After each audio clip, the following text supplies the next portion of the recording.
Hughes frowned. He was 49 and living the dream. Too bad it was the one where you forget to wear pants to the test you didn't study for. He bought the Cape Breton Post, a Canada Diet Coke, and a shop-worn map of Nova Scotia. One-handed, the girl made change without looking up from her phone. Her phone was very different from his phone. While both were sleek and versatile by the standards of the day, Robert hated his phone. In the time that Robert had been required to carry a cell phone, he had never sent or received a text message. He had examined the interface for doing so once or twice. But an insistence on correct spelling, grammar, and syntax made the combination of tiny buttons, big thumbs, and predictive text both frustrating and dangerous. He hated his phone. He only had it because some gerrymandering of the word chart 6 quarters ago had accidentally included his little square in the Gets Company phone pile, so that his name and number would flesh out the Rolodex of the VP of Important Things, some 6 or 7 tiers up the chart from his department.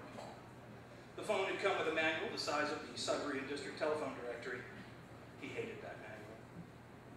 The phone apparently could download internet film clips, but he'd never mastered the sequence of buttons required to do so, nor felt any desire to watch movie trailers on its postage stamp-sized screen. He hated that screen.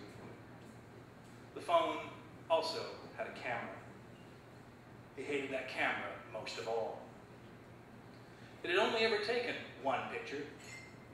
At a Western Ontario district meeting in the elevator of the Kenora Holiday Inn Express, he had dropped his phone. When he stooped to pick it up, the camera had flashed. To his horror, he discovered that he had taken an upskirt shot of the VP of Everything, who had been standing next to him.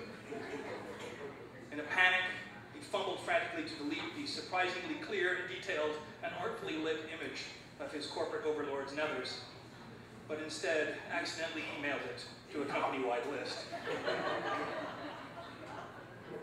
Up to that point, his job consisted mostly of filing weekly reports in a binder that no one opened except to file weekly reports, and sitting in meetings where he said nothing, but was sometimes called upon to hold up the weekly reports binder for people to see.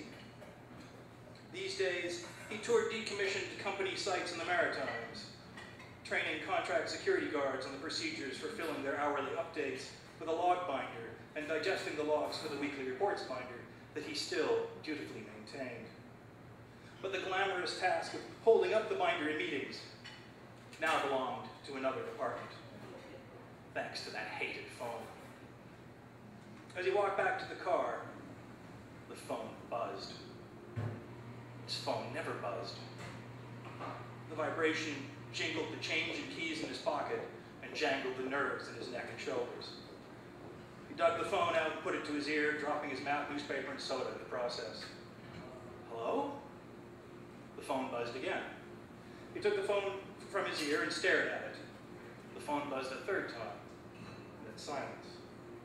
He remembered the talk button, pressed it hopefully, and again said, hello?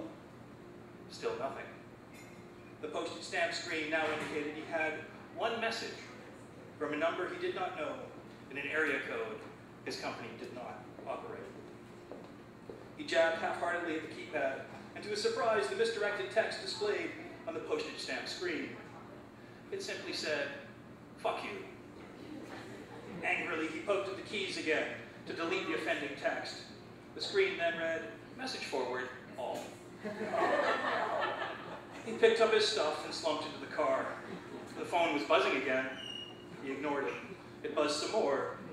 It must have gone to voicemail, which he didn't know how to retrieve anyway. He started the car and put it into gear. Again, the phone vibrated in the passenger seat where it sat on top of the weekly reports binder. Again, it went to voicemail. Then it happened again and again. He pulled over and tossed the phone into Louisbourg Harbor. The phone disappeared into the black water.